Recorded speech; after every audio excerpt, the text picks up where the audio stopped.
तीन भाई, तीनों मुजाहिद, तीनों नबी के गुलाम, नबी के आशिक। एक ईसाई बादशाह ने उन्हें गिरफ्तार कर लिया, कहीं किसी महाज पर थे, उन्हें पकड़ लिया, गिरफ्तार कर लिया तीनों को पकड़ कर ले गया। उन तीनों पे मुकदमा चलाया, सजाए मौत बादशाह ने सुनाई, कहा इन्हें मौत की सजा दे दो।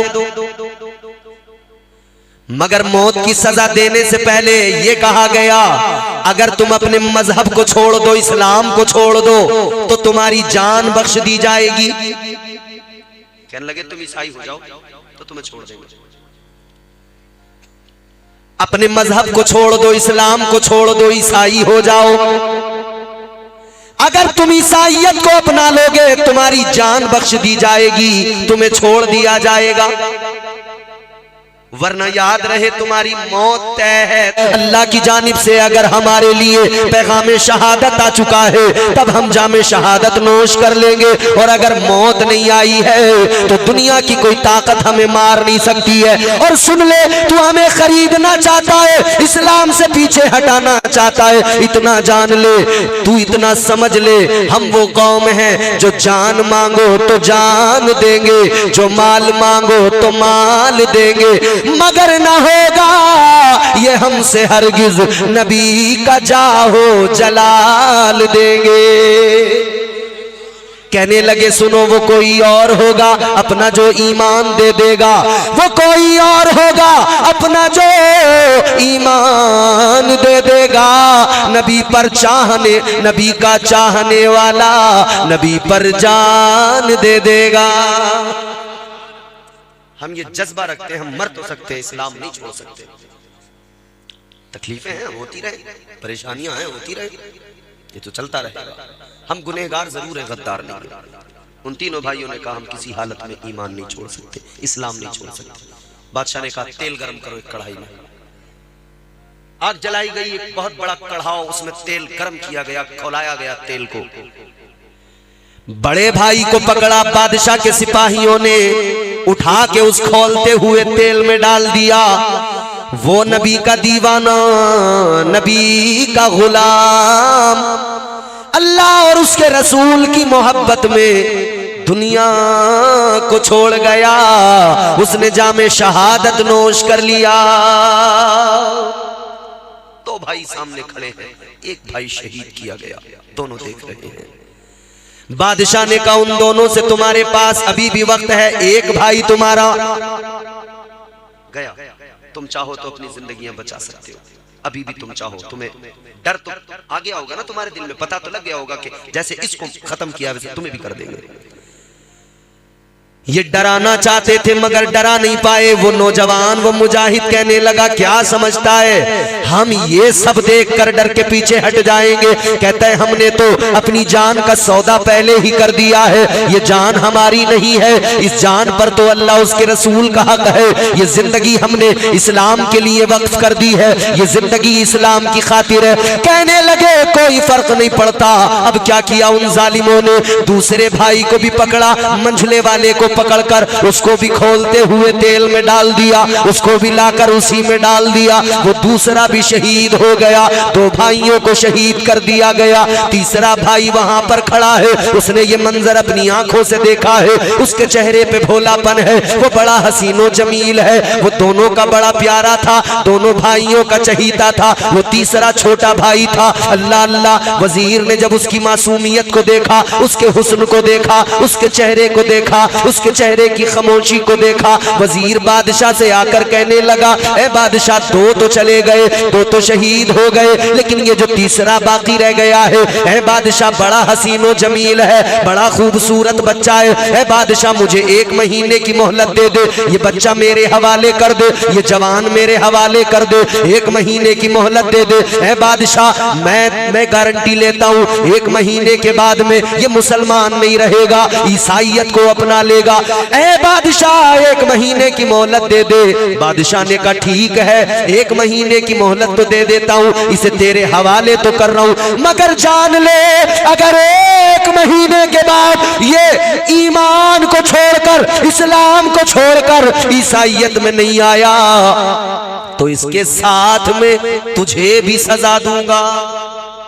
बादशाह कहता है तुझे दे तो दूंगा मैं 1 महीने का टाइम, मगर अगर ये अपने ही दीन पर कायम रहा और इस पर कोई असर ना हुआ तो फिर जान ले मैं तुझे भी नहीं छोड़ूंगा, तुझे भी सजा दूंगा।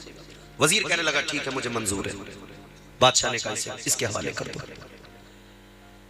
वजीर ने उस जवान को अपने साथ लिया, लेकर घर चला गया। अब बहुत गौर से मेरी बात सुनना नौजवानों, इधर देखो, हर हाथ में मोबाइल है, रोज मोबाइल चला रहे हैं, रोज मोबाइल में मूवीज देख रहे हैं, रोज मोबाइल में वीडियो देख रहे हैं। इंस्टाग्राम पर देखो तो वहां पे देख रहे हैं, फेसबुक पे देखो वहां पे देख रहे हैं, यूट्यूब पे देखो तो वहां पे देख रहे हैं। सब मर्द औरत बुढ़ा बुढ़ी जवान बच्चा सब, जवान तो जवान बुढ़े बड़े रंगीले हो गए। यूं कहते हैं लल्ला जरा घोड़ों वाली लगा दी इसमें, घोड़ों वाली लगा दे, लल्ला ले सांपों वाली लगा दी। औरतों को नाटक देखने से फुर्सत नहीं,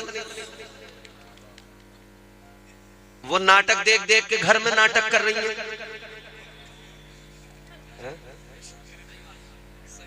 आदमी कुछ कह दे बस फिर खैर है उसकी, छेड़ के तो दिखा, तू जरा सा कुछ कह के तो दिखा।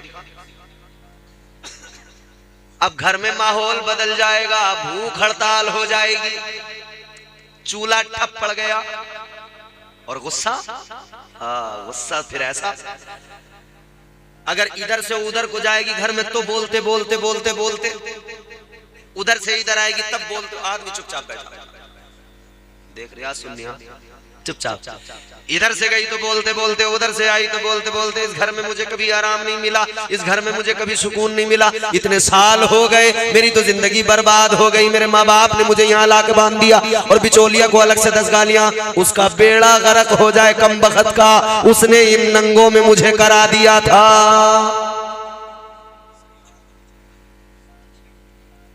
और अगर आदमी बीच में बोल गया तो बच्चे को पकड़कर 2-3 हाथ बच्चे को मारेगा। बच्चे को धो दिया, बच्चा बेचारा रोते हुए टैं टैं इधर निकला, पैं पैं इधर निकला। समझ रहे हो? अजीब हाल। मैके में कोई बहुत दूर की रिश्तेदारी में कोई शादी हो,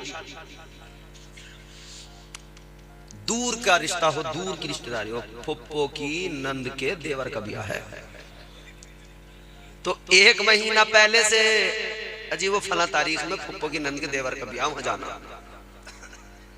कि कार्ड तो आया ही नहीं अभी, है दे के जाऊंगे कार्ड। कह रहे वो घर अब्बा से कि कार्ड पहुंचाऊंगा। कार्ड आने से पहले इसने माहौल तैयार कर दिया, कपड़े दिला के लाओ। बेचारा आदमी ले गया बिठा के मोटरसाइकिल पे, छर्रा बोले यहां समझ में नहीं आ रहा है। अतरौली से लूंगी नहीं तो अलीगढ़। दुकान पे वो जो है ना कपड़े दिखाने वाला, ए बाजी ये देखो क्या खूबसूरत है, आपा ये देखो बड़ा बेहतर ना, ये वाला ना कौन सा लोगी। तो कहने लगी नायरा कट वाला फ्रॉक चाहिए। आदमी परेशान। ताजदारे मदीना के गुलामों जरा तवज्जो करो, मेरी बात को गौर से सुनो। हाल हमारा ये, सब मोबाइल की मस्ती में मगन। ये नौजवान बैठे हैं, ये यारी दोस्ती में यारबाशी में तबाह हो गए। काम के नकाज के दुश्मन अनाज के, 1 महीना दिल्ली में काम करके आ गए, 3 महीने गांव में बिल्कुल मुफ्त की खा के जा रहे हैं, टहलते फिर रहे हैं गलियों में। और जैसे जब आएंगे ना वहां से, उस टाइम कपड़े पे धब्बा नहीं लगने देंगे। और जब महीना गुजर जाएगा तो अब्बा भी देख लेंगे अब जा नहीं रहा, तो बोले काम करिए, फावड़ा उठा, खेत में पानी चलेगा, चल जरा। हालात ये मोबाइल में सब लगे हुए हैं। ऐ मेरे भाइयों जरा दिल पे हाथ रख के बताओ, हर रोज दिन में कितनी बार मोबाइल पे नजर जाती है, कितनी बार मोबाइल देखते हो? सुबह से लेकर रात तक कम से कम 50-60 मरतबा मोबाइल उठा उठा के कभी मैसेज देख रहे, कभी व्हाट्सएप देख रहे, कभी मोबाइल में कुछ देख रहे, कभी कुछ देख रहे, कभी वीडियो देख रहे। ऐ मेरे भाई, तूने 10-20 बार 50 बार मोबाइल में व्हाट्सएप खोल के देख लिया, कितने शर्म की बात है, तू कुरान एक बार भी खोल के नहीं देखता। 50 बार मोबाइल खोल के तो देखता है, एक बार कुरान खोल के देखने को तैयार नहीं। कुरान भी खोल के देखो, कुरान से सब कुछ मिलेगा। कारी गुलफाम साहब ने इन बच्चों को कुरान पढ़ा दिया। ये बच्चे जहां भी कुरान पढ़ेंगे, जिधर भी पढ़ेंगे, अल्लाह ताला की रहमतों का नुज़ूल होगा। अपने घरों में माहौल बनाइए कुरान पढ़ने का। पहले की बेचारी औरतें जो अधेड़ हो गई, अब ये बुढ़ियां हो गई, वो सुबह को पढ़ने बैठ जाती थी घर में, सूरह यासीन पढ़ती थी, सूरह रहमान, जैसा उनसे आता था, मगर वो पढ़ती थी। आज वाली की सास से लड़ाई ही इस बात पे है कि सास सुबह को जल्दी उठा रही है और इसकी आंखें नहीं खुल रही। तो फिर कई लोग इमाम साहब से कहते हैं, इमाम साहब अब ये वाला काम तुम्हें करना कि क्या, कि जैसे ही अजान पढ़ोगे, अजान पढ़ने के बाद में तुम्हें 20 मिनट तकरीर करनी है। इमाम साहब बोले चलो कर देंगे। इमाम साहब समझ रहे थे कि गांव के लोग बेचारे बड़े अच्छे हैं, सुबह सुबह अल्लाह रसूल का जिक्र सुनना चाहते हैं, तकरीर। इमाम साहब को बाद में पता लगा कि इनकी आंख नहीं खुलती, जब मैं 20 मिनट तकरीर करता हूं तो माइक की आवाज से ये उठ जाते हैं ढोरों को सानी करने के लिए। बोले इमाम साहब तुम जब तकरीर करोगे सुनोगे तो ढोरों को सानी टाइम से हो जाएगी, तुम बराबर माइक में बोलोगे, हम उठ ही जाएंगे, आंख खुल जाएगी। मेरे भाइयों सुबह को फजर में उठते हो, जानवरों को चारा डालते हो फिक्र के साथ। क्यों? क्योंकि नहीं डालेंगे तो भैंस दूध नहीं देगी। और जैसे चारा डाला, थोड़ा सा भी उसने पूरा खाया नहीं, आप बाल्टी लेके आए, भैंस दूने बैठ गए, उजाला भी नहीं होने दे रहे, अंधेरे अंधेरे। उजाले में पानी मिलाएंगे तो किसी को पता लग जाएगा, अंधेरे में कितना ही मिला दो पता ही नहीं लगता। रात को उठकर रमजानी दूध में डालता है पानी। दूध में पानी मिलाने वाले वो सुबह को उठकर पानी तो मिला रहे हैं, अपने जानवरों का ख्याल रखने वाले सुबह को उठकर जानवरों का ख्याल तो रख रहे हैं। मोबाइल चलाने वाले सुबह हो गई मोबाइल तो चला रहे हैं, मगर शर्म की और अफसोस की बात ये मस्जिद में गिने चुने लोग जा रहे हैं। कितना अच्छा होता सबसे पहले तू मस्जिद में जाता, अल्लाह की बारगाह में सर झुकाता, सजदा अदा करता, सजदे में सर रख के कहता सुभान रब्बियल आला, अल्लाह का शुक्र भी अदा हो जाता, अल्लाह भी तुझसे राजी हो जाता। याद रहे परवरदिगार भी राजी होता, तेरी रोजी में भी अल्लाह बरकतें अता फरमा देता। बेशक सुभान अल्लाह। नारे तकबीर, नारे रिसालत, नारे हैदरी, नारे गौसियत, उलमाए अहले सुन्नत, मसलके आला हजरत, फैज़ाने आला हजरत। सुभान अल्लाह सुभान अल्लाह। मगर नहीं, 8 बजे नेकर पहने हुए गली के बाहर परचूनी की दुकान पर खड़े हुए, डावल लाल दंत मंजन लेके घुचड़ घुचड़ घुचड़।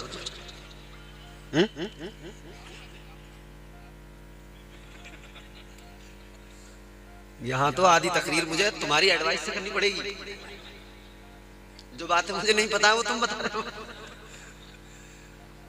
बहरहाल कहने का मतलब ये है, सुबह को उठो, अल्लाह को याद करो, कुरान की तिलावत करो, हो जाएगा चेहरा नूरानी और दिल में चमक आ जाएगी।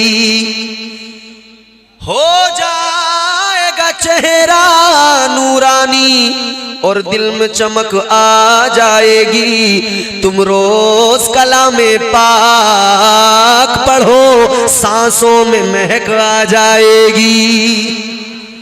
मस्जिद से बुलावा जब आए सजदों के लिए तुम चल देना, इस हुस्ने अमल से माथे पर नूरानी चमक आ जाएगी।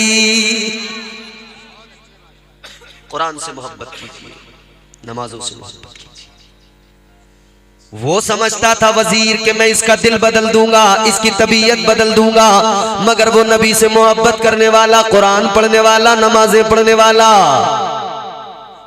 जिसे कुरान की तिलावत में मजा आता हो, उसका दिल कौन बदल सकता है। वजीर ने उसे लिया, अपने साथ लेकर घर चला गया। एक कमरा दिया उसे, उस नौजवान को, उस कमरे में उसे ठहरा दिया, आज से तेरा कयाम यहां है। उसने कुछ नहीं देखा, उसका घर बार कैसा, कुछ नहीं देखा, किसी बात पर तवज्जो नहीं की। नबी के आशिक ने क्या किया, बस इतना किया, वहां पहुंचा, वुजू किया, बोला मुसल्ला है तो दे दो, नहीं है तो मैं जमीन पे बैठ के सजदा कर लूंगा। वो बैठ गया, वहीं पे नमाजें पढ़ने लगा, कुरान की तिलावत करने लगा। उसे बस एक ही बात याद थी, वो कहता था बस मेरी जबान पर जिक्र खुदा रहे, दिल में मेरे मदीने वाले मुस्तफा रहे। सुभान अल्लाह, माशाअल्लाह, बहुत अच्छे, माशाअल्लाह माशाअल्लाह। वजीर ने कहा अब इसके लिए प्लानिंग क्या बनानी है। तो इस वजीर की एक बेटी थी, जवान, बड़ी खूबसूरत, बड़ी हसीनो जमील, ऐसी हसीनो जमील लड़की कि जिसकी एक झलक देखने को बड़े बड़े शहजादे तरसते थे। बड़े बड़े शहजादे ये तमन्ना करते थे कि इस वजीर की बेटी से हमारी शादी हो जाए। बादशाहों के बेटे तमन्ना करते थे हमारी शादी इसके साथ हो जाए। वो बेटी उसकी, वो हसीनो जमील दोशीजा। इसने, वजीर ने अपनी बेटी से कहा बेटी अब मेरी एक बात सुन ले, एक बहुत जरूरी काम तुझे दे रहा हूँ, तुझे ये मेरा काम करना है, एक बड़ा इंपॉर्टेंट काम है, तुझे इस काम को करना है। वो लड़की कहने लगी बता दो अब्बा क्या काम है। वजीर कहने लगा बेटी ये जो नौजवान घर में आया है ये मुसलमान है, ये मदीने वाले का गुलाम है, ये इमामुल अंबिया का उम्मती है। कहने लगा बेटी तुझे बस इतना करना है, इसके दिल से इश्क रसूल निकालना है, इसके दिल से ईमान की दौलत को निकालना है। जा अपनी अदाएं दिखा, जा इसे अपने हुस्न के जलवों में गिरफ्तार कर ले, जा इसे अपनी जुल्फों का असीर बना ले, ताकि ये दुनिया भूल जाए, ये इस्लाम भूल जाए, ये कुरान भूल जाए, ये पैगाम मुस्तफा भूल जाए, ये मुस्तफा की मोहब्बत भूल जाए। लड़की ने कहा अब्बा ये कौन सी बड़ी बात है, बड़े बड़े नौजवान, बड़े बड़े शहजादे मुझे देख के पागल हो जाते हैं, फिर ये क्या है, ये तो मुझे देखेगा मेरा दीवाना हो जाएगा, मेरी अदाएं देखेगा मेरा मस्ताना हो जाएगा, मेरे हुस्न को देखेगा मेरा कैदी बन जाएगा। अल्लाह अल्लाह, लड़की को कॉन्फिडेंस था अपने ऊपर, अपने हुस्न पे तकब्बुर था, नाज था। अब इस लड़की ने खुद को आरास्ता किया, अच्छे कपड़े पहने, उम्दा लिबास पहना, तैयार होकर आरास्ता होकर रात के वक्त में ये उस कमरे में आई जहां पर वो नौजवान मौजूद है। अजीजों जरा सुनो, मजा आएगा और पता लगेगा ईमान की ताकत क्या होती है और मुस्तफा की मोहब्बत क्या होती है। आ गई ये लड़की, आकर देखा वो नबी का दीवाना नमाज पढ़ रहा था। ये इंतजार करने लगी, सलाम फेरेगा तब मुझे देखेगा, नमाज से पलटकर मुझे देखेगा। मगर उस नौजवान ने, उस नबी के गुलाम ने क्या किया, नमाज से जब फारिग हुआ सलाम फेरा तो फिर से खड़ा हो गया, फिर नमाज की नियत कर ली। इधर जो है ये मुसलसल नमाज पढ़ता रहा। ये लड़की इंतजार करती रही, अब मुझे देखेगा, अब मुझे देखेगा। ये जैसे सलाम फेरता, लड़की बोलना चाहती, बात करना चाहती कि अपनी तरफ इसकी तवज्जो लाऊं, अपनी तरफ इसको रागिबो माइल करूं, मगर वो फौरन अल्लाहु अकबर कहता, नियत बांध लेता, फिर नमाज में लग जाता। अल्लाह अल्लाह, सारी रात उसकी नमाज में गुजर गई, सारी रात क़याम और रुकू सजदों में गुजर गई, सारी रात कुरान की तिलावत में गुजर गई। अल्लाह अकबर कबीरा, रात सारी गुजर गई। लड़की बस रात भर इंतजार करती रही कि ये मुझे मुड़कर तो देख ले, ये मुझे पलटकर तो देख ले, मगर नबी के दीवाने ने पलटकर भी नहीं देखा, मुड़कर उसके चेहरे को भी नहीं देखा। रात गुजर गई, लड़की वापस आ गई, सोचने लगी कोई बात नहीं है, कॉन्फिडेंस अभी भी है, कहती है आज नहीं तो कल फंसा लूंगी। अगला दिन आ गया, फिर ये आ गई तैयार होकर, आज सोच रही है किसी हालत पर नहीं मानूंगी, आज तो इसे मुझे देखना ही पड़ेगा। लेकिन ये रात भी बदकिस्मती इसकी रही, ये रात भी दीवाना अल्लाह अल्लाह में लगा रहा है, इस रात में भी दीवाना अल्लाह की इबादत कर रहा है, कुरान की तिलावत कर रहा है। ये रात भी सारी गुजर गई, उस नौजवान ने पलट कर भी नहीं देखा। ये होते हैं हुजूर के आशिक, ये होते हैं हुजूर के दीवाने। सारी रात गुजर गई, थक गए, अरे वाह, देखो ना माशाल्लाह, अरे बड़े बहादुर लोग हो आप, बड़े पहलवान लोग हो। अल्लाह ताला आपको खूब तंदुरुस्तियां अता फरमाए, अल्लाह तुम्हें दीन और दुनिया की तमाम दौलतें नसीब फरमाए। दुआ आपके लिए कर रहा हूं, आमीन कह दो। पता नहीं अल्लाह किसकी सुन ले और सुबह से उसका काम बन जाए। मांग लो जितना मांगना है, क्योंकि दुनिया में किसी के खजाने कितने भी हो मगर एक वक्त पे खत्म ही हो जाते हैं। अल्लाह के खजाने ऐसे, अल्लाह जितना देता जाए उसमें कमी नहीं आती। अल्लाह के खजानों में कमी नहीं आती। लोगों जरा गौर करो, एक दो रात का मामला नहीं था, सारा महीना गुजर गया, आखिरी रात आ गई। जो लड़की कहती थी ना मेरा हुस्न देखते ही पागल हो जाएगा, मेरा दीवाना हो जाएगा, इस नौजवान ने एक बार पलटकर उसका चेहरा तक नहीं देखा था। 1 महीना हो गया था, 1 महीना हो गया, आखिरी रात आ गई। इधर देखो, तवज्जो से सुनो, आखिरी रात आ गई। अब ये लड़की हैरान है, सोचने लगी ये किस मिट्टी से बना है और आखिर इसके दिल में कौन सी मोहब्बत, क्या है इसके दिल के अंदर, आखिर क्या बात है। ये पलट कर नहीं देख रहा, ये मेरी तरफ नहीं देख रहा, क्या बात है। अल्लाह अकबर कबीरा, जरा गौर फरमाइए अजीजाने गिरामी वकार, इसने पलट कर भी नहीं देखा, आखिरी रात है। अब ये लड़की कहने लगी जरूर कोई ऐसी ताकत है कि जिसके मोहब्बत में पड़कर इसे दुनिया की मोहब्बत बेकार नजर आ रही है। ये लड़की कहने लगी है जवान, आखिरी रात आ गई, मैं ये तो समझ गई तू जिससे मोहब्बत करता है यकीनन वो लायक मोहब्बत जात है, बता तो सही तू किससे मोहब्बत करता है। ये नबी का गुलाम कहने लगा, ऐ लड़की सुन ले, मैं उससे मोहब्बत करता हूं जिससे खुद परवरदिगार मोहब्बत करता है। मैं इमामुल अंबिया से मोहब्बत करता हूं, मैं मदीने वाले आका से मोहब्बत करता हूं। अल्लाह अकबर कबीरा। 2 मंडल और सिगरेट की डिब्बी। अरे आहिस्ता आहिस्ता बोलो, अल्लाह को बंदो पीछे से। अजीजाने गिरामी वकार, गौर फरमाइए, मेरी तरफ देखिए और जल्दी से बात को आप समेटते हैं। रात बहुत हो गई, कितनी रात हो गई देखें, 1:50। अभी 50 मिनट हुए मुझे बोलते हुए, 50 मिनट और बोले। माशाल्लाह, आपको बस साथ निभाना है। बहुत अच्छा सुन रहे हो आप, यकीन करो रोजाना जलसे हो रहे हैं और रोजाना हम जलसों में तकरीर कर रहे हैं। बहुत बड़े बड़े मजमे हमें मिल रहे हैं, बहुत बड़ी बड़ी तादाद में लोग आ रहे हैं जलसों में, हमें सुन रहे हैं। लेकिन कई जलसे ऐसे होते हैं कि जहां मजमे तो कम होते हैं मगर वो सुनने वाले लोग सुनते इस तरह से हैं कि दिल खुश हो जाता है। आप वही लोग हो कि जिनको सुनाकर भी अच्छा लगता है, दिल खुश होता है कि हाँ सुन रहे हैं। ये लड़की कहने लगी, ऐ नौजवान है मदीने वाले आका के गुलाम, मैं जान गई, समझ गई जिससे तू मोहब्बत करता है यकीनन वो जात ही मोहब्बत के लायक है। जिस खुदा पर तेरा ईमान है यकीनन वो सच्चा खुदा है, वही खालिक व मालिक है। कहने लगी नौजवान, मैं तेरा दिल बदलने आई थी मगर हाल ये कि मेरा दिल बदल गया। तुझे बदलने आई थी, तुझे बदलने आई थी, मैं बदल गई, मेरा दिल बदल गया। कहने लगी नौजवान, अब एक काम कर ले, अब यूं कर कि मुझे भी तन्हा यूं यहां पर न छोड़, बल्कि मुझे भी उसी दीन में शामिल कर ले, वही कलमा पढ़ा दे जो तेरे महबूब का कलमा है। मुझे भी कलमा पढ़ा दे, मुझे भी जो है इस्लाम में शामिल कर दे, दाखिल कर दे। इस जवान ने कलमा पढ़ा दिया, ला इलाहा इल्लल्लाह मुहम्मदुर रसूलुल्लाह सल्लल्लाहु अलैहि वसल्लम। कलमा पढ़ लिया, मुसलमान हो गए।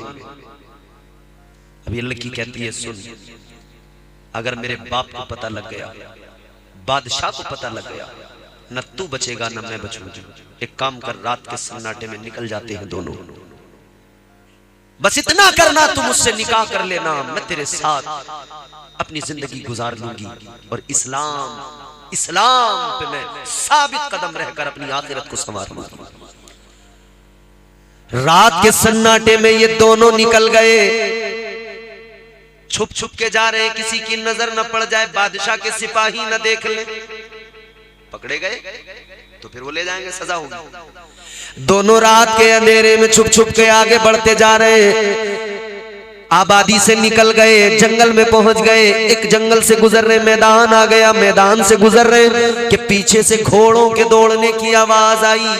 यूं लगा जैसे कि कोई हमारा पीछा करते हुए आ रहा है। दोनों सहम गए। वो घोड़े के दौड़ने की आवाज करीब आती गई, एक नौजवान उस घोड़े पे बैठ के आया है। ये सहमा हुआ पलट के इस जवान ने देखा तो आने वाले ने आकर सलाम किया, मेरे भाई अस्सलाम वालेकुम व रहमतुल्लाह। इस नौजवान ने जब देखा ये आने वाला कोई और नहीं, वही भाई था जिसे बादशाह ने खोलते हुए तेल में डाल दिया था। जिंदा हो जाते हैं जो मरते हैं हक के नाम पर। अल्लाह अल्लाह मौत को किसने मसीहा कर दिया। जिंदगी जिंदा दिली का नाम है, मुर्दा दिल क्या खाक जिया करते हैं। जिंदगी क्या है मेरे प्यारे, मैं बताता हूँ। जिंदगी को समझना है बिल्कुल आसानी से समझ लो। जिंदगी और मौत का फर्क समझना है, आसानी से समझ लो। हम तो यूं कहते हैं या रसूल अल्लाह, तुझ पे मर मर के हुए सारे जिया ले जिंदा, तुझ पे मर मर के हुए सारे जिया ले जिंदा, तू भी जिंदा है तेरे चाहने वाले जिंदा। कल भी थे आज भी हैं, कल भी रहेंगे यूं ही, कल भी थे आज भी हैं, कल भी रहेंगे यूं ही।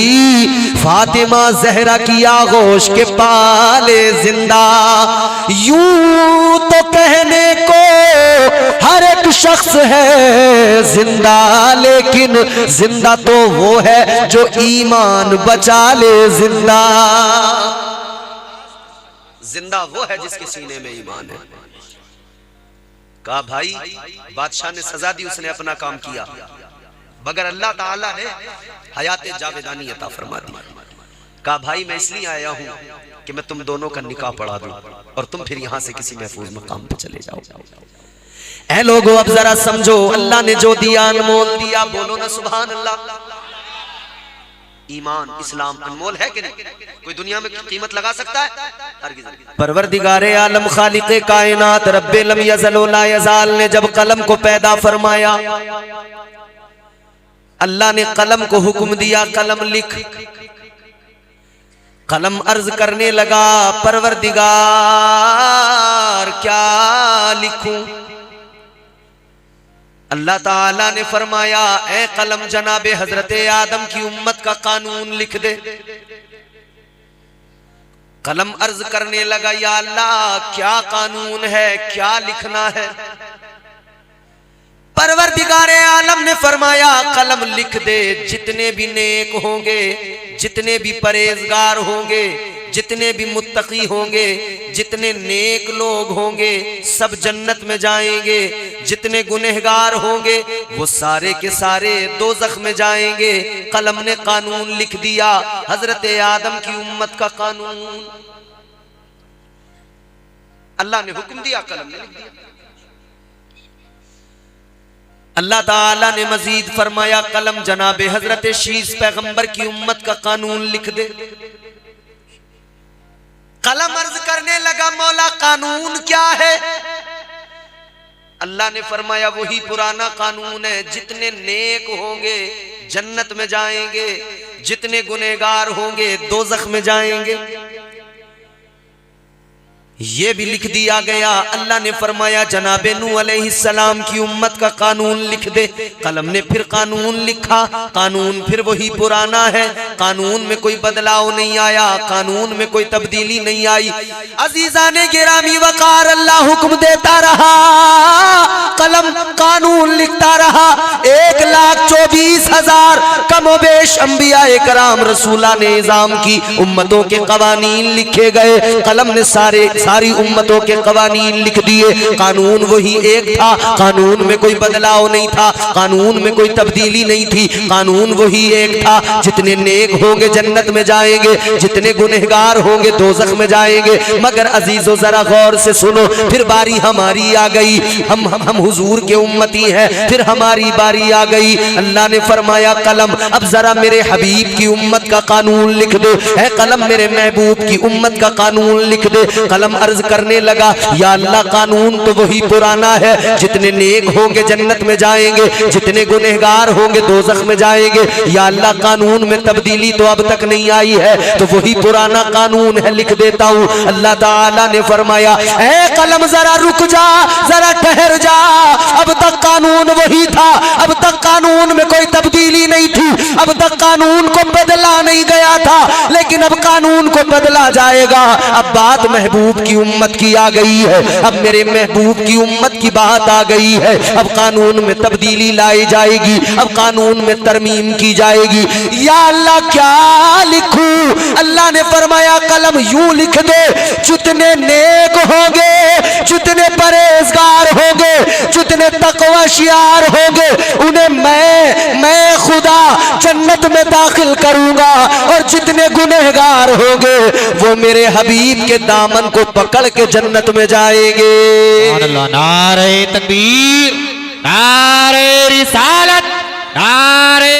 मदीने वाले आका हम पर करम फरमाएंगे और हुजूर हमें जन्नत में दाखिल कराएंगे। हम हुजूर के उम्मती हैं, ये बड़ा एजाज है मियां, ये बड़ा तमगा है। इधर देखो मेरे भाई, भूरे भाई, वाकई में अल्लाह ने आपको खूबसूरत बनाया है और बड़े अच्छे लग रहे हो मुस्कुराते हुए, मगर घुटने छोड़ दो, तुम्हारे अपने हैं, मेरी गारंटी है ये घुटने यहीं रहेंगे, कहीं नहीं जाएंगे। अगर कहीं चले जाओ मुझसे ले लेना ये घुटने, अगर तुम्हारे घुटने कहीं चले गए मैं दूंगा, कोई नहीं। इधर देखो, अब सुनिए सुनिए, मोहब्बत से कहिए सुभान अल्लाह। बड़े अच्छे लोग हैं आप, मगर अब अच्छी बातें जरा सुनिए।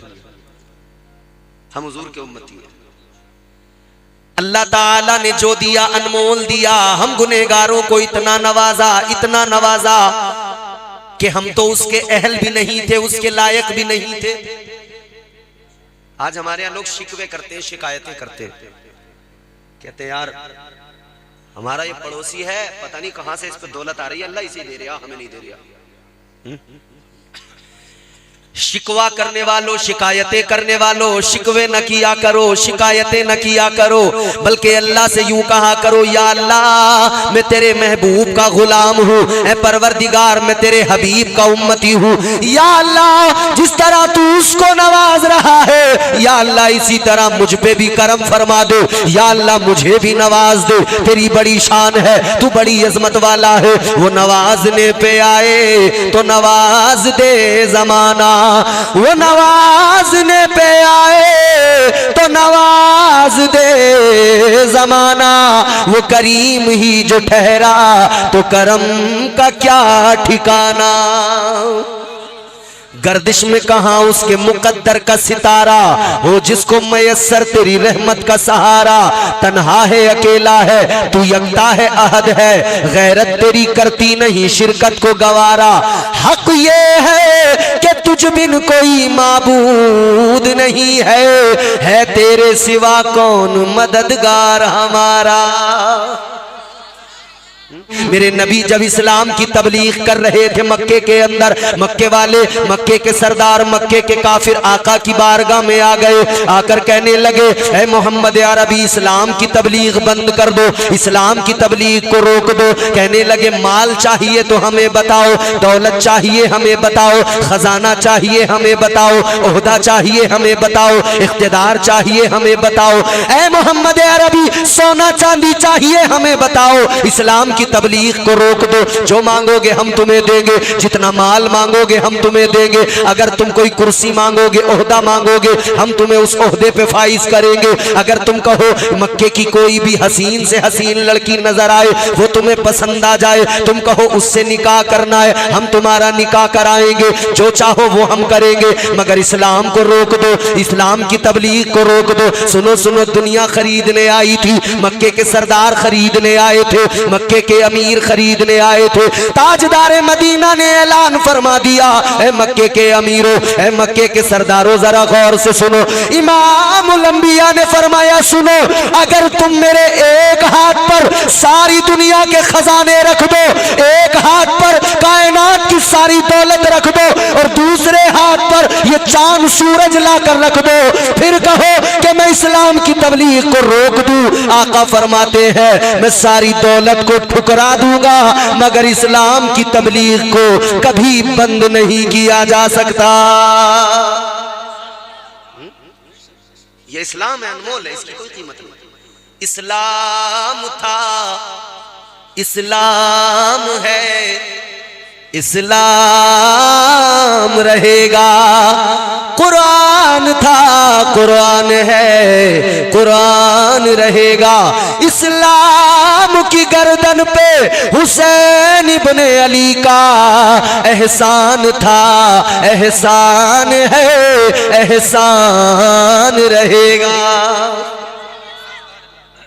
लोग खरीदने आए मगर इस्लाम की कीमत कोई लगा नहीं सकता, अनमोल है।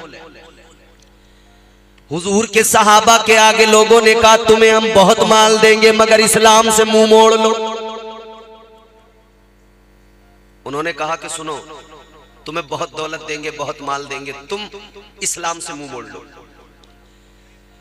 अजीजा ने गिरामी वकार, मगर मुसलमानों ने, नबी के सहाबा ने ऐलान कर दिया न दौलत चाहिए न माल चाहिए, कुछ नहीं। उन्होंने कहा सुनो, परवरदिगार ने इंसान को बनाया तो अल्लाह ने इंसान की फितरत में ये चीज भी शामिल की है कि इंसान का अकेले का जिंदगी गुजारना जरा दुश्वार हो जाता है। इंसान अकेला जिंदगी गुजार नहीं पाता, इसीलिए अल्लाह ने उसके लिए एक शरीके सफर का एहतमाम किया। परवरदिगार ने मर्द के लिए औरत को पैदा फरमाया, अल्लाह ने औरत को पैदा फरमाया और एक निजाम दे दिया, एक औरत को अपने निकाह में कबूल कर लो, निकाह करने के बाद में दोनों खुशी खुशी अपनी जिंदगी गुजार लो। ऐ लोगों गौर करो, ताजदारे मदीना वाली कायनात मुस्तफ़ा करीम ने भी निकाह किए, आक़ाए कायनात ने 11 निकाह फरमाए। ऐ लोगों मगर गौर करो, मुस्तफ़ा करीम ने जो शादियां की, अपनी बीवियों के साथ जो जिंदगी गुजारी है, आका ने तरीका सिखा दिया, मुस्तफ़ा ने सलीका सिखा दिया, ताजदारे मदीना ने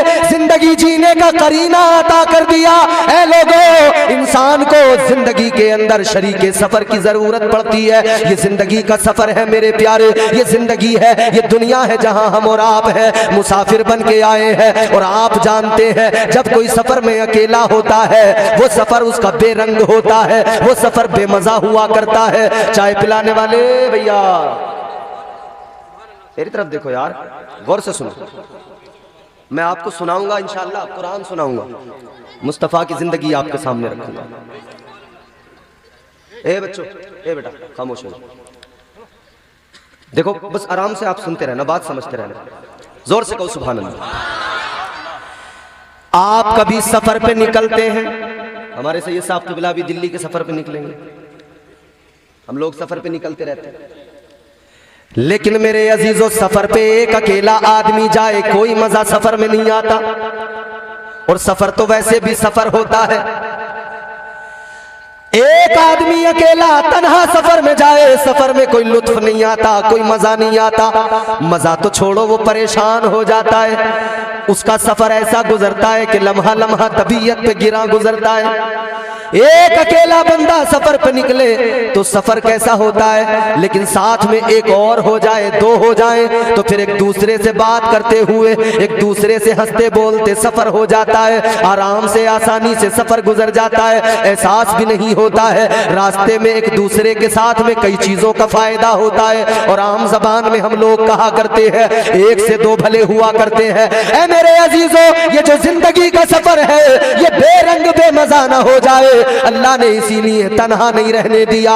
परवरदिगार ने इस सफर के अंदर एक साथी औरत की शक्ल में अता कर दिया, वो साथी अता करके अल्लाह ने अपने बंदों की तस्कीन का सामान कर दिया। ऐ मेरे बंदों, जिंदगी के सफर में दुश्वारियां ना आए, आसानी से सफर गुजर जाए, ये शरीके सफर है, एक दूसरे के साथ मोहब्बत से रहना और इस सफर को आपस में मोहब्बत से पूरा कर लेना।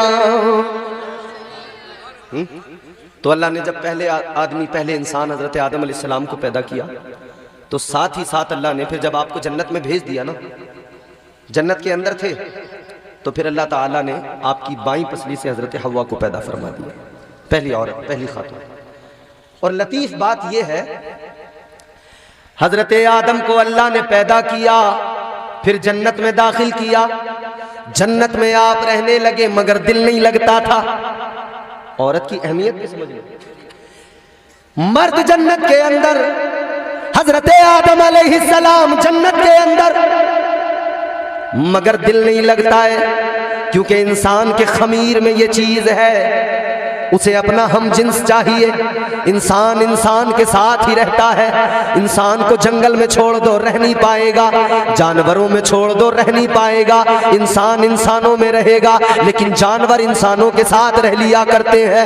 एक अकेला जानवर इंसानों के साथ रह लेता है, लेकिन एक अकेला इंसान जानवरों में नहीं रह सकता है। इंसान की तबीयत में, उसके खमीर में है। हजरत आदम अकेले इंसान थे, अकेले बशर थे, कोई और इंसान नहीं था। तबीयत नहीं लगती थी, दिल नहीं बहलता था। लेकिन ये भी देख लो थे कहां पर। आज सारी दुनिया, सारा जमाना मरता है, हम जन्नत में चले जाए, जन्नत में चले जाए, हर इंसान तमन्ना करता है। हजरत आदम तो जन्नत के अंदर थे, जन्नत की बहारें थी, जन्नत की रौनकें थी, जन्नत के नजारे थे, सब कुछ था, मगर तबीयत नहीं लगती थी, दिल बहाल नहीं था। तो अल्लाह ताला ने एक रोज जब ये सोए, इनकी बाईं पसली से पहली औरत को पैदा कर दिया। तुम्हारी मेरी माँ, नस्ल इंसानी की माँ हजरत हव्वा को अल्लाह ने पैदा कर दिया। परवरदिगार ने हजरत हव्वा को पैदा किया। फिर अल्लाह ताला ने फरमा दिया, वकुल्ना या आदम उस्कुन अंता व ज़ौजुकल जन्नह।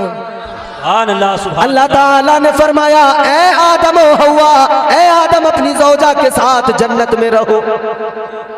हजरत हव्वा को अल्लाह ने पैदा कहाँ किया? जन्नत के अंदर। मुफस्सिरीन इकराम ने इसकी वजह बयान की। फरमाते हैं अल्लाह ने जन्नत में ही औरत को क्यों पैदा किया? औरत को अल्लाह कहीं और भी पैदा कर सकता था। औरत को अल्लाह ने जन्नत के अंदर पैदा किया। अब जरा बात बड़ी लतीफ है, तवज्जो से सुनना।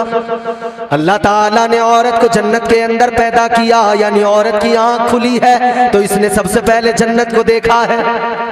औरत की आंख खुली, इसकी नजर जन्नत की बहारों पे पड़ी है, जन्नत के नजारों पे पड़ी है। औरत ने सबसे पहले जन्नत को देखा है। गौर करो मेरे अजीजों, अब मुफस्सिरीन फरमाते हैं कि अल्लाह ने औरत को जन्नत में क्यों पैदा किया, इसकी वजह बयान की गई। एक वजह यह बयान की गई कि अल्लाह ने औरत को मिजाज दिया, जन्नत में पैदा करके दुनिया की पहली औरत को मिजाज दिया। ऐ औरत, तुझे जन्नत में पैदा किया जा रहा है, आंखें खोल के जन्नत को देख, जन्नत की बहारों को देख, जन्नत के नजारों को देख, जन्नत के हुस्न को देख, जन्नत की पाकीज़गी देख, जन्नत का माहौल देख, जन्नत की फजाएं देख, जन्नत का माहौल देख, सारी जन्नत को देख ले।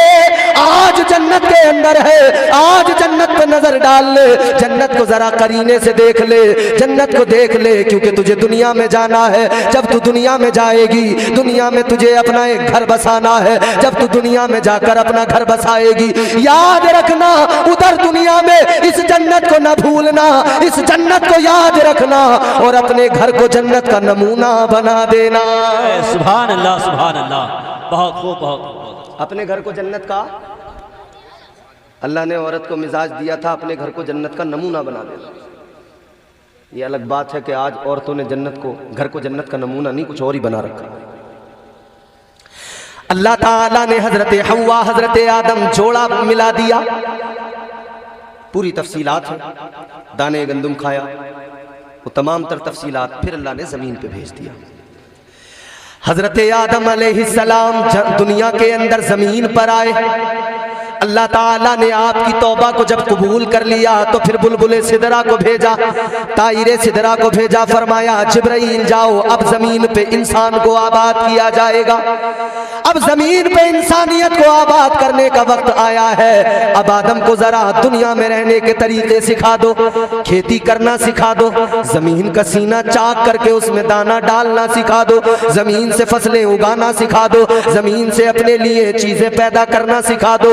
क्योंकि अब इन्हें दुनिया में रहना है, जमीन पे रहना है, यहीं पे जिंदगी को गुजारना है, इंसानियत को फरोग मिलेगा। हजरत आदम को अल्लाह ने नबुव्वत और रिसालत से नवाजा था, अल्लाह ने कानून भी दिया था, अल्लाह ने निजाम भी दिया था। ऐ मेरे अजीजों गौर करो, हजरत आदम अलैहिस्सलाम, अब गौर करो, इंसानियत का आगाज हुआ, इंसानियत का सिलसिला आगे कैसे बढ़ा। हजरत हव्वा को हर दिन एक बच्चे की विलादत हुआ करती थी, हर दिन आपको एक बच्चा पैदा हुआ करता था, आपको हर दिन बच्चे पैदा हुआ करते थे। उस वक्त का सिस्टम था, उस वक्त का अल्लाह का निजाम था, क्योंकि दुनिया को आबाद करना था, कायनात को इंसानियत से बसाना था। आज 9 माह के अंदर बच्चा पैदा होता है, या पहले भी पैदा हो जाता है या थोड़ा आगे पीछे हो जाता है वक्त, लेकिन एक मुद्दत है मुकर्रर की हुई कि 9 माह में बच्चे की विलादत होती है। लेकिन हजरत हव्वा हर रोज बच्चों की विलादत हुआ करती थी, और तरकीब भी क्या थी, एक बेटा एक बेटी पैदा होते। तो आज जो बेटा बेटी पैदा हुए, कल जो बेटा बेटी पैदा हुए,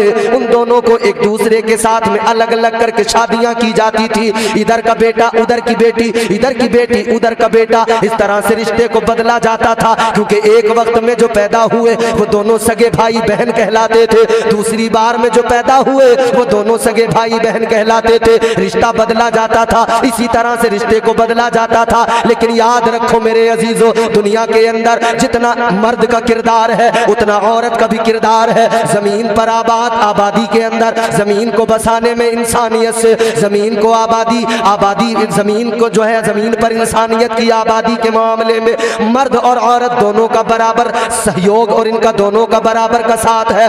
गौर करो, हजरत आदम अलैहिस्सलाम, हजरत हव्वा दोनों जिंदगी गुजार रहे हैं, बच्चों की शादियां हो रही है, सर जमीन पर आबादी बढ़ने लगी, जमीन पर आबादी बढ़ रही है। तो एक कानून भी आपको अल्लाह ने दिया था, एक निजाम भी आपको अल्लाह ने दिया था, इसी निजाम के तहत जिंदगी गुजरेगी, इसी कानून के तहत जिंदगी गुजरेगी। जो उस कानून से थोड़ा सा भी हटकर चले वो नाफरमान कहलाए, जो उस कानून पर अमल पैरा रहे, जो कानून खुदा था वो फर्मा बरदार कहलाए। ऐ लोगों, सारे के सारे हजरत आदम की औलाद, मगर कुछ अल्लाह के कवानीन से अलग हट के चलने लगे।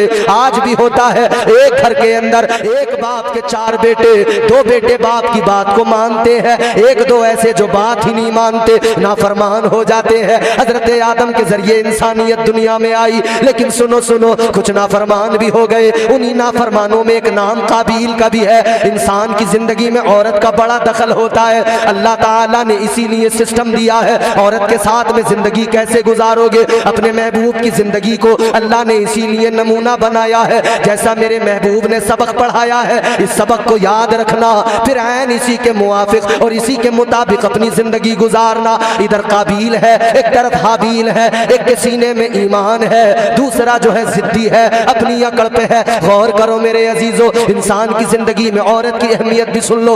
उधर अल्लाह ताला ने हजरत आदम को जन्नत में रखा था, मगर जन्नत में दिल नहीं लग रहा था, और इधर दुनिया में आ गए तो इनकी औलादों में सबसे पहली लड़ाई, सबसे पहला झगड़ा जो हुआ वो भी एक औरत की वजह से हुआ है। तो आज किसी के घर में औरत की वजह से झगड़ा हो जाए तो इसमें ताज्जुब की क्या बात है? ये तो भैया पहला झगड़ा ही इंसानियत में जो हुआ वो औरत की वजह से हुआ। अब यहां पे अगर औरत की वजह से झगड़ा हो तो कौन सी अजीब बात। यहां सास बहू में झगड़ा, घर के अंदर जो ये हालात बन गए, औरत ने मर्द में चाबी भर दी, तैयार कर दिया। समझ रहे हो, चाबी भरने में बड़ी माहिर होती है। उस्ताद पढ़ाए 10 साल और बेगम पढ़ाए 1 रात, इसका असर ज्यादा है। 10 साल वाली तालीम एक तरफ, लेकिन बेगम ने जो 1 रात में पढ़ा दिया उस पे पूरा अमल किया जा रहा है। इन्होंने जो जो सबक दे दिया, देखो ऐसे रहना है, ऐसे रहना है, इन्होंने सरे तस्लीम खम कर दे। जी बेगम, बिल्कुल। बेगम ने समझा दिया, ज्यादा अपनी माँ के मुंह नहीं लगना, ज्यादा माँ से बात नहीं करना, अम्मा अब्बा के पीछे लगे रहते हो, जब देखो तुम्हारी अम्मा तुम्हें छोड़ती नहीं, अम्मा के पल्लू से बंधे रहते हो। अच्छा, बड़े मामलात पेचीदा हो जाते हैं, आदमी भी बड़ा परेशान होता, कई बार बैलेंस नहीं कर पाता, मुश्किल हो जाता। इधर अम्मा है, अब्बा है, बहनें हैं, भाई हैं, और दूसरी तरफ बेगम है, सास है, ससुर है, सालियां हैं। जरा सा कुछ मामला हुआ तो उधर से फोन आ गया। उन्होंने कहा ये क्या बात है, तुम समझदार हो, हमारी बेटी को तंग कर रहे हो। बड़ा दुश्वार हो जाता है, बड़ा मुश्किल हो जाता है बैलेंस करना। एक इंसान की, एक मर्द की जिंदगी तो देखो, शुरू से देखो इसको बैलेंस करने में लगा हुआ है, शुरू से देखो इसको मामलात को संभालने में लगा हुआ है। पैदा हुआ, पैदा होने के बाद में जरा सी जिंदगी का वो हिस्सा खेलने कूदने के लिए मिला, फिर इसको पढ़ना लिखना भी था उसी जिंदगी में, इसको तालीम भी हासिल करना था। इसने पढ़ाई लिखाई की, तालीम हासिल की, तालीम हासिल करने के बाद में जैसे थोड़ा बड़ा हुआ, अब इसने बैलेंस करना शुरू कर दिया। अब इसने सोचा पढ़ाई के साथ कोई काम भी कर लूं ताकि घर के खर्चे भी निकल जाएं, घर के खर्च भी ना निकल सके तो मेरा तो खर्च निकल सके, मैं घर वालों पे बोझ न बन सकूं। पढ़ भी रहा है, अपने भी खर्च निकाल रहा है। जैसे जैसे वक्त गुजरता गया, अब घर की जरूरतें इसे आवाज देने लगी, अब घर की हाजतें इसे पुकारने लगी। अब ये घर भी छोड़ के निकल गया। किसकी खातिर निकला है? माँ बाप की खातिर निकला है, भाई बहनों की जरूरतें इसके सामने है, घर के हालात इसके सामने है। अब ये बैलेंस करने लगा, अपनी ख्वाहिशों को एक तरफ छोड़ दिया। अब दिल के अंदर अगर कोई ख्वाहिश है, कोई तमन्ना है तो उसको दिल में दबा देता है, घर वालों की फिक्र में लग गया है। कभी कहीं जाके कमाता है, कभी कहीं जाके कमाता है, कोई दिल्ली में जाके कमा रहा है, कोई बंबई में सब अपनों को छोड़ के चला गया, अकेला जाके काम कर रहा है, मेहनत कर रहा है, कमा रहा है। हमने तो वो भी नौजवान देखे रात दिन मेहनत मजदूरी करते हैं, उन्हें सोने को सही से जगह भी शहर में नहीं मिलती। कारखानों में काम करने वाले दिन भर काम करेंगे, रात को उसी कतरन पे सो जाते हैं, लेकिन माँ बाप के लिए मेहनत जरूर करते हैं, भाई बहनों की पढ़ाइयों का ख्याल करते हैं। ये बैलेंस करना शुरू कर दिया। फिर वो वक्त आया, कहा कि चलो अब इसकी शादी कर दी जाए, अब इसका निकाह कर दिया जाए। निकाह किया गया तो निकाह के बाद में बेगम आ गई, अब फिर इसे बैलेंस करना पड़ रहा है। ऐसा ना हो जाए कल मेरी बीवी नहीं थी, मैं माँ बाप का ख्याल रखता था, भाई बहनों का ख्याल रखता था, आज कहीं ये ना हो जाए बीवी आने के बाद में कोई ये ना कह दे अब बीवी का गुलाम हो गया है, अब जोरू के पीछे पीछे चलता है, अब अम्मा को नहीं देखता, अब्बा को नहीं देखता है, बड़ी जल्दी उंगली उठ जाती है। इसे वो भी ख्याल है, वो भी फिक्र है, उधर बेगम है, ससुराल है, वो भी फिक्र लगी है कि ससुर यूं कहेगा मेरी बेटी को लेके गया है तो जिम्मेदारी कोई और तो नहीं उठाएगा, तू उठाएगा, कौन जिम्मेदार है? सास कहेगी तू तो माँ बाप भाई बहनों में ही लगा रहता है, कभी अपनी बीवी का भी ख्याल किया कर। बीवी कहेगी मैं भी तो तेरे सहारे हूँ। अब ये बैलेंस करने लगा, अगर वफादार बेटा है तो माँ का भी ख्याल रखता है, अगर बेहतरीन शोहर है तो बीवी का भी ख्याल रखता है, और अगर ये क्वालिटी पैदा नहीं हुई तो किसी एक तरफ को चल पड़ता है, और जिस तरफ को जाता है वो आप भी जानते हैं 99% चांसेस किधर जाने के होते हैं। बेगम के साथ चल दिए जनाब, अम्मा अकेली रह गई, अब्बा अकेला रह गया। होता है कि नहीं? ऐसा बोलो जी। हुआ एक जगह नहीं है, बहुत जगहों पे हुआ। तुम अपना मत बताओ मुझे कि हुआ है, मैं आपको पूरी मुख्तलिफ जगहों, मुख्तलिफ इलाकों, मुख्तलिफ शहरों के हालात बता दूंगा, मुख्तलिफ घरों की बातें बता दूंगा। इधर बंदा बैलेंस बनाता रह गया, अगर ना अहल था तो उससे हो नहीं पाया।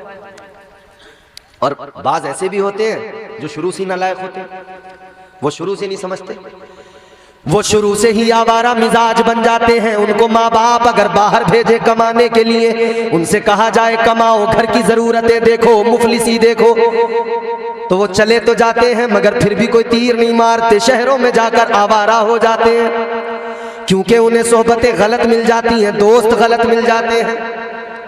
और हमारी कौम के नौजवानों को ये दोस्ती ने बड़ा बर्बाद किया है। ये नौजवान बैठे हैं मेरे भाई, दोस्ती ने, गलत सोहबत ने, गलत संगत ने नौजवान को ऐसा बर्बाद किया। जब तक ये जवान था, शादी नहीं हुई थी, ये दोस्तों के पीछे पीछे पीछे पीछे भागने में रहा। बाप कहता था बेटा कमा ले, कमाएगा तो तेरी जिंदगी बेहतर बनेगी, पढ़ ले, काम सीख ले, कुछ नहीं किया। बस दोस्त ने आवाज मारी, इसने कहा चलो।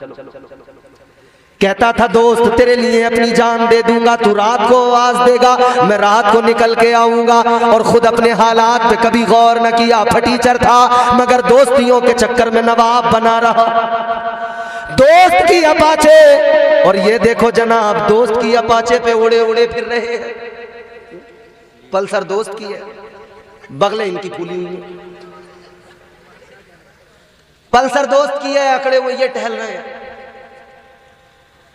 और आजकल तो दोस्तियां भी लोग देख कर करते हैं, मालदारों से दोस्तियों का चलन चलने लगा है। गरीब नौजवानों को कोई अपना दोस्त बनाने को तैयार नहीं, मालदारों से दोस्तियां की जा रही है। मालदार दोस्त एक साथ मिलकर रातों को 12-12 बजे तक, 1-1 बजे तक बाहर फिरते रहते हैं, यूं ही आवारागर्दी करते रहते हैं, फिर वो घरों पे पहुंचते हैं। जब तक शादी नहीं हुई माँ बाप परेशान दोस्तों से थे। नारे तकबीर, नारे रिसालत, शायर अहले सुन्नत अहमद अल फत्ताह, नारे तकबीर, नारे रिसालत, सुभान अल्लाह सुभान अल्लाह। जिस मेहमान का इंतजार था, शायर हिंदुस्तान जनाब मोहतरम अहमद अल फत्ताह, वो तशरीफ ला चुके हैं। सुभान अल्लाह। बैठो आप हज़रात, अब देखो आपके मेहमान तशरीफ ले आए, शायर अहले सुन्नत मद्दाह खैरुल अनाम मोहतरम अहमद अल फत्ताह साहब। इनको आप दिल भर के सुनेंगे, तबीयत से सुनेंगे, मजे के साथ सुनेंगे, मगर उससे पहले हमें सुनेंगे। तो आप उनको सुनने से पहले हमें सुनेंगे, फिर मियाँ को सुनेंगे, फिर इंशाअल्लाह फिर पूरी रात तुम्हारी होगी, आपके मेहमान होंगे, आप होंगे, तबीयत से सुनना। मगर जरा आप पहले मेरी बातें संजीदगी से सुन लो, जोर से कहो सुभान अल्लाह। तो जब तक शादी नहीं हुई तो दोस्तों ने इसे तबाह कर दिया, बर्बाद रखा, किसी काम का नहीं बनने दिया, न पढ़ने दिया, न लिखने दिया, न मेहनत करने दी, न काम सीखने दिया, कुछ नहीं करने दिया। जब माँ बाप ज्यादा परेशान हो गए, ये तो कोई काम करने को तैयार नहीं, न पढ़ने को तैयार, न कोई हुनर सीखने को तैयार, न कमाने को तैयार, न घर के हालात देखने को तैयार। माँ बाप परेशान हो गए, क्या करे? तो किसी सियाने ने आकर मशवरा दे दिया, किसी तजुर्बेकार ने आकर कह दिया ऐसे नहीं मानने वाला और बिगड़ेगा, एक काम करो इसकी शादी कर दो, सुधर जाएगा। माँ बाप ने सोचा चलो शादी भी करके देख लो, शायद सुधर जाए, शायद हालात बदल जाए, शायद इंसान बन जाए। शादी कर दी गई, लेकिन मामला फिर बदल गया। अब तक दोस्तों ने नहीं छोड़ा, अब उसकी बीवी उसे नहीं छोड़ती। अब तक दोस्तों ने माँ बाप से करीब नहीं होने दिया, अब बीवी उसके माँ बाप से उसे करीब नहीं होने देती। माँ बाप दोनों तरफ से नुकसान में रहे, शादी से पहले भी नुकसान में ही थे, शादी के बाद भी नुकसान में रहे। गौर करो, वो माँ जिसने पाला, जिसने परवरिश की, वो बाप जिसने जरूरतें पूरी की, जिसने उस बच्चे के लिए सब कुछ किया, उन दोनों के दिल पे क्या गुजरती होगी जब एक जवान बेटा किसी का गलत राहों पे निकल जाए, जब एक जवान बेटा जिससे तवक्को थी, जिससे तमन्ना और जिससे लो लगी थी कि ये बेटा बड़ा होगा, हमारा सहारा बनेगा, हमारे काम आएगा, हमारी मुश्किलों को देखेगा, ये हमारे बुढ़ापे का सहारा और बैसाखी बनेगा। लेकिन हालात ऐसे हो गए। किसी शायर ने बड़ी प्यारी बात कही है, 4 मिसरे जरा तवज्जो से सुनना। कभी हल्की हवा मजबूत डाली तोड़ देती है, कभी हल्की हवा मजबूत डाली तोड़ देती है, कमर जैसे जवानी में गरीबी तोड़ देती है। वाह वाह, बहुत खूब, जिंदाबाद जिंदाबाद। और चौथा मिसरा सुनकर तो ये कुर्सी वाले भी बोलेंगे इंशाल्लाह। जी इंशाल्लाह। कुर्सी पे बैठ के आदमी की पोजीशन चेंज ही हो जाती है जी, मिनट एक ही लगता, कुर्सी पे बैठते ही पोजीशन चेंज। नीचे बैठा होगा हालत कुछ और होगी, कुर्सी पे बैठते ना टांग पे टांग आ जाती है। अल्लाह सलामत रखे। याद रखो मेरे अजीजों, आज जो सच्चाई है वो बता रहा हूं। कभी हल्की हवा मजबूत डाली तोड़ देती है, कमर जैसे जवानी में गरीबी तोड़ देती है। वो बूढ़ा बाप जो बेटे को बैसाखी समझता था, बहू इस दौर की आकर वो लाठी तोड़ देती है। क्या बात है, वाह बहुत। नारे तकबीर, नारे रिसालत, नारे रिसालत, फैजाने औलियाए किराम, अस्मते वालिदैन, सादाते किराम, नारे तकबीर। तो हालात ये है, मगर इंसान की जिंदगी में औरत की बड़ी अहमियत है। दोनों एक साथ मिलकर जिंदगी को आगे बढ़ाते हैं। तो मैंने अर्ज किया था ना कि एक दूसरे की शिरकत से जिंदगी खुशगवार भी बनती है, और जब बात ना बने, बिगड़ने लगे तो जिंदगी में दुश्वारियां भी बड़ी आ जाती हैं। और पहली दुश्वारी तो यही आती है कि 25 साल के नौजवान से जब उसकी शादी की बात करो ना, तो उसकी ख्वाहिशात ऐसी होती हैं कि लड़की भी उसे बड़ी हसीनो जमील चाहिए। हर इंसान, हर नौजवान दिल में ये आरजू रखता है मेरी बीवी जो हो, जो मेरी शरीके हयात बने, खूबसूरत हो, हसीनो जमील हो, लाजवाब हो। हर इंसान चाहता है खूबसूरत बीवी मिले, खूबसूरत बीवी मिले। अपने आप पे भले वो नहीं डालेगा नजर, अपने आप को कभी गौर से नहीं देखेगा, लेकिन बीवी बड़ी हसीन चाहिए, बीवी बड़ी खूबसूरत चाहिए। ऐ लोगों गौर करो, आज ये हालात हो गए। मेरे आका ने फरमाया था दीनदारी की बुनियाद पर रिश्ते किया करो, देखा करो कौन दीनदार है। अगर लड़की पाक दामन है, अगर लड़की नमाजी है, अगर लड़की बाइज्जत है, अगर लड़की शरीफ है, तो फिर रंग पे इतनी तवज्जो न किया करो। हाँ, कुरान तो इजाजत देता है अपनी पसंद की औरतों से निकाह करो, लेकिन पहले ये भी गौर कर लिया करो कि जिसको हम पसंद कर रहे हैं वो दीनदार है या नहीं है। जिसको हम पसंद कर रहे हैं उसे मुस्तफा का दीन भी पसंद है या नहीं। याद रखो, वो औरत जिसे मुस्तफा का दीन पसंद न हो, उसका क्या भरोसा वो तुम्हें भी पसंद करेगी या नहीं करेगी। या वो नौजवान जिसे मुस्तफा का दीन पसंद न हो, जो दीन मुस्तफा के खिलाफ चला जाए, उसका क्या भरोसा, उसका क्या एतबार। तो दीनदारी को अहमियत देना जरूरी है। गौर करो, इधर भी होता है, बड़े जो है लोग तहकीक करते हैं, सर्च करते हैं, देखते हैं अच्छी तरह से खूबसूरत बीवी मिल जाए। उधर भी मामला यही था। अकलीमा जिनका नाम था, जो काबिल के साथ पैदा हुई थी, वो खूबसूरत थी, हसीनो जमील थी। और जो दूसरी वो हाबील के साथ जो पैदा हुई, वो खूबसूरत नहीं थी, इतनी हसीन नहीं थी। लेकिन यहाँ मामला खूबसूरती पे अटक गया। काबिल कहने लगा मैं अकलीमा के साथ ही निकाह करूंगा, लेकिन कानून क्या था, जो जिसके साथ पैदा हुई उसका निकाह उसके साथ नहीं होगा। कानून तो ये था। तो बात बिगड़ गई। मान जाओ रे, ज्यादा कचरियां पका रहे हो जी। बात बिगड़ गई। हजरत आदम अलैहिस्सलाम ने फरमाया जो निज़ाम है, जो कानून है, जो तरीका है, उसी को फॉलो करना पड़ेगा। उसी कानून के मुताबिक शादी होगी, निकाह होगा। मगर ये नहीं माने, बात आगे बढ़ गई। ऐ मेरे अजीजों गौर करो, बात इतनी आगे बढ़ी कि इसी बात को लेकर दोनों भाइयों में इतनी बड़ी अदावत नफरत हो गई। जनाबे हाबील के अंदर, उनके दिल में कोई ऐसी नफरत नहीं, कोई उनके दिल के अंदर ऐसी बात नहीं। वो तो निज़ाम कुदरत के साथ, कानून खुदा के साथ थे। मगर दूसरा जो काबिल था, वो कानून खुदा को मानने को तैयार नहीं था, वो निज़ाम शरीयत को मानने को तैयार नहीं था। अल्लाह अकबर, गौर करो, जब वो मानने को तैयार नहीं हुआ, एक दिन उसने मौका अच्छा देखा। मौका देखकर उसने सोचा मैं अपने भाई हाबील को कत्ल कर दूं, इसको कत्ल कर दूंगा, हाबील ही नहीं रहेगा तो फिर अकलीमा से मेरा निकाह हो जाएगा, अकलीमा से मेरी शादी हो जाएगी। ऐ लोगों, पहला कत्ल दुनिया में हुआ शादी की वजह से हुआ, पहला कत्ल दुनिया में हुआ निकाह की वजह से हुआ, औरत के सबब हुआ। पहला कत्ल दुनिया में हाबील का काबिल ने कर दिया, जनाबे हाबील को कत्ल किया। पहला कत्ल शादी की वजह से, और भाई ने भाई का कर दिया। इससे यह भी पता लग गया कि यह औरत जब दरमियान में हो तो भाई के रिश्ते की भी कदर भूल जाता है। आज हमारे घरों का हाल भी तो यही हो गया है। एक आई है रामपुर की, दूसरी रुद्रपुर की, दोनों में नहीं बनती। भाई तो पहले से बड़ी मोहब्बत से रहते थे, हर काम मशवरे से किया करते थे। मगर ये रामपुरनी रुद्रपुरनी दोनों ने घर के अंदर अजीब माहौल बना दिया।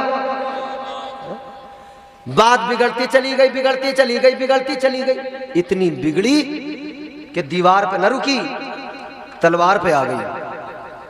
दीवार पे रुक जाती तब भी गनीमत। बात आगे बढ़, कोर्ट कचहरी थाना सब हो गए। भाई ने भाई पे मुकदमा भी कर दिया। किस लिए झगड़ा हुआ, किस लिए फसाद हुआ, औरत के सबब हुआ, औरत ने करवाया।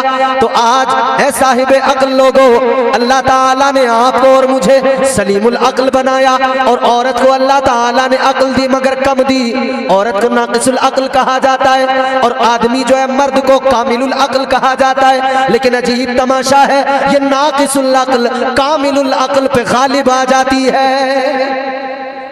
कामिलुल अक्ल नाकिसुल अक्ल की पैरवी करने लगा, निजाम कुदरत को फरामोश कर दिया। 4000 हमको रख के वापस कर दे।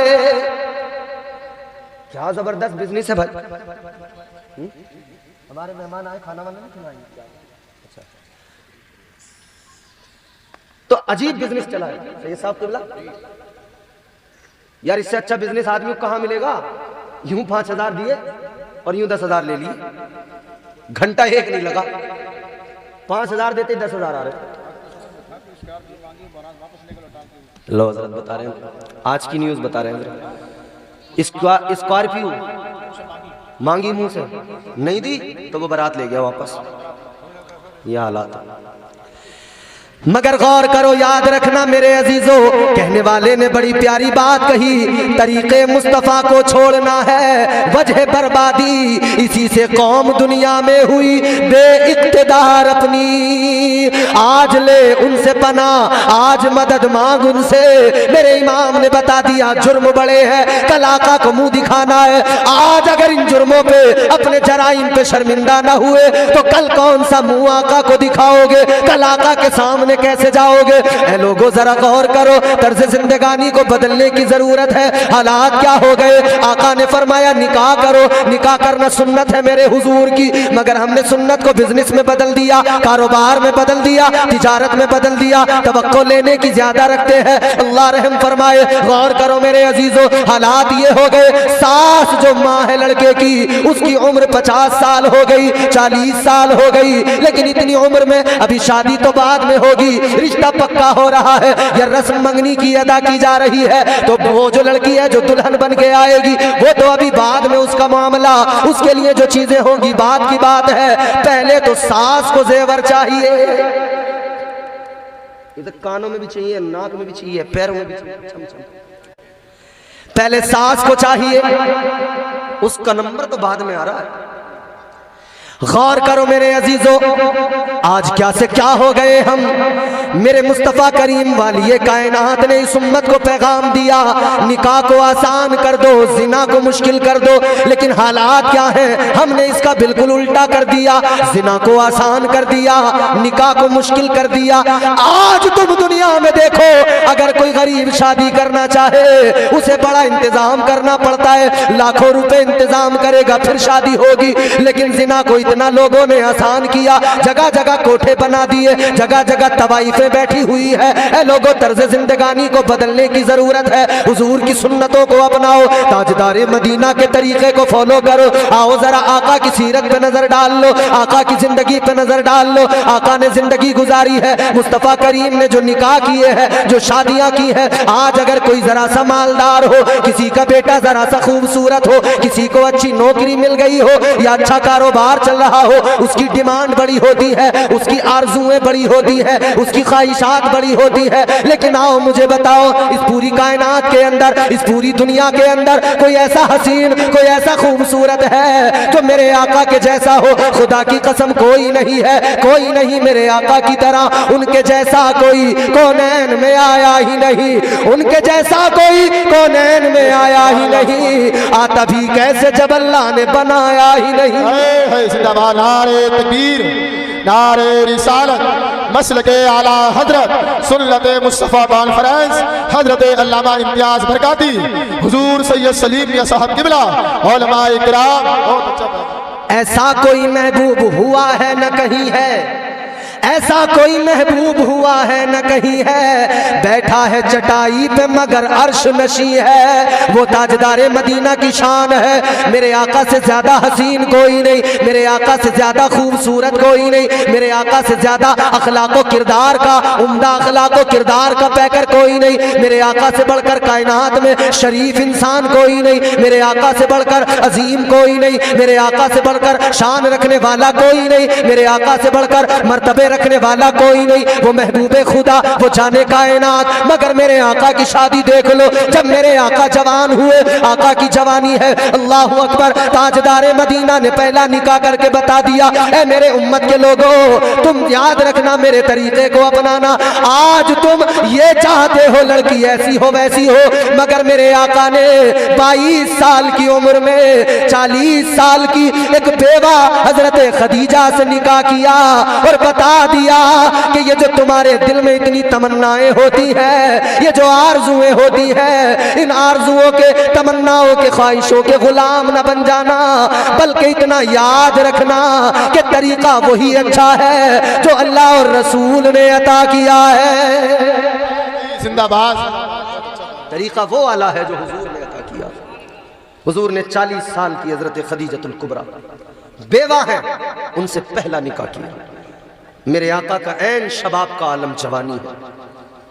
आज तो अगर बात भी हो जाए ना कि साहब वो एक रिश्ता है, किसी को बताने लगो कि वो रिश्ता है, वो लड़की किसी वजह से छूट गई, या उसका शोहर जो है शुरू में ही 2-4 महीने गुजरे थे, किसी वजह से इंतकाल हो गया, तो लोग बड़ी जिल्लत महसूस कर रहे हैं। लोग कहते हैं कि हमें तो गांव वाले ताने देंगे, मोहल्ले वाले ताने देंगे, कहेंगे कोई मिल नहीं रही थी इसीलिए तो छूटी हुई कर ली। ये हालात हैं कि नहीं है? लोग और गांव, और ये गांवों में अल्लाह रहम फरमाए, ऐसे ऐसे लोग हैं जिनका काम पूरे दिन यही है, बस उन्हें कोई बात मिले और वो पूरे गांव में उसका प्रचार करेंगे और उसकी जो है बुराई करते फिरेंगे। फिर तो वो बुढ़ियाँ जो होती है ना, पान चबा चबा के बुढ़ियाँ, कहीं हो ना रहा था इसीलिए तो छुट्टी भी करी है, माल के चक्कर में कर ली, वो ऐसी है यूं कर ली, उसकी तो नाक ऐसे बैठी हुई है पिचकी हुई इसलिए कर ली, इसीलिए तो कार दी उसके बाप ने। ऐसे चलते हैं जुमले, कार इसीलिए तो दी उसके बाप ने। ये जो आफत है ना, ये मुआशरे को सुधरने नहीं दे रहे लोग, ये मुआशरे को सुधरने। कुछ लोग होते हैं ऐसे जो चाहते हैं कि हम यार करें, कुछ बदलाव पैदा करें, मगर उन्हें डर ये होता कि ताने इतने मिलेंगे, जिधर से निकलेंगे लोग ऐसे देखेंगे, ये जा रहे इसने करिए छुट्टी हुई। जब कोई सही तरीके से करना चाहे तो ये चुगलखोर करने नहीं देते, और जब कोई लेके भाग जाए तो फिर देखते रह जाते हैं। वो नहीं देख रहे तुम 4-4 बच्चों को छोड़ के जो भाग रही हैं, और जो अपने बच्चों को छोड़ के लेके भाग रहे हैं। तो मेरे अजीजों, तरीके से काम करो, सलीके से करो, तरीका वही है जो मुस्तफा का है। जो पसंद आए उससे कर लो शादी, जो तुम्हारे दिल को भाए वो दीनदार हो, वो फिर कोई भी हो, गरीब हो अमीर हो, बिरादरियों का भी फर्क न देखा करो, कर लिया करो, कर लिया करो। जो दिल को पसंद आए, दीनदार हो, शरीफ हो, उनसे कर लो। लेकिन एक बात सुन लो नौजवानों, तुम ये ना सोच लेना कि मौलाना ने कह दिया कर लो, अरे अम्मा अब्बा का काम है, उन्हें तुम अपनी बात बता देना, वो खुद करेंगे, मगर दायरे अदब से बाहर न निकल जाना, हुदूद अदब को लांग कर आगे न बढ़ जाना। याद रखना, बाप की इज्जत का भी ख्याल रखना, माँ की अजमत का भी ख्याल रखना, खानदान के तकद्दुस का भी ख्याल रखना, और अपना भी ख्याल रखना कि कल जब मैं आगे, मेरी जिंदगी परवान चलेगी, मेरे बच्चे होंगे, मेरी बेटी होगी, मेरा बेटा होगा, जब मैं उसका रिश्ता करने चलूंगा, शादी करने जाऊंगा, तो लोग कहेंगे ये उसका बेटा है जो उसे लेके भाग गया था, ये उसकी बेटी है जिसकी माँ भाग गई थी। तो याद रखना, कोई भी कदम उठाने से पहले 1000 बार सोचना। इसीलिए निजाम कुदरत, निजाम अल्लाह ने दिया है, मुस्तफ़ा करीम ने तरीका दिया है। 40 साल खातून है हजरत सैयदा खदीजतुल कुबरा, आका ने निकाह कर लिया और लोगों पसंद की औरत से शादी कर लोगे, उसके बाद में फिर जिंदगी जो गुजरेगी वो जिंदगी भी आका के तरीकों को देख कर गुजारना। ताजदारे मदीना ने हजरत खदीजतुल कुबरा के साथ जो जिंदगी गुजारी वो कैसे गुजारी है, बाकी अपनी अज़वाज के साथ में जो जिंदगी गुजारी है वो आका ने कैसी गुजारी है, गौर करो जरा। अल्लाहु अकबर, कितना प्यार किया है मेरे आका ने हजरत खदीजतुल कुबरा से, बड़ा प्यार किया, इतना किया कि हजरत खदीजतुल कुबरा के विसाल फरमाने के बाद में भी हुजूर उनको याद करते थे ना, तो हुजूर की आंखों में आंसू आ जाते थे। वो प्यार था हुजूर।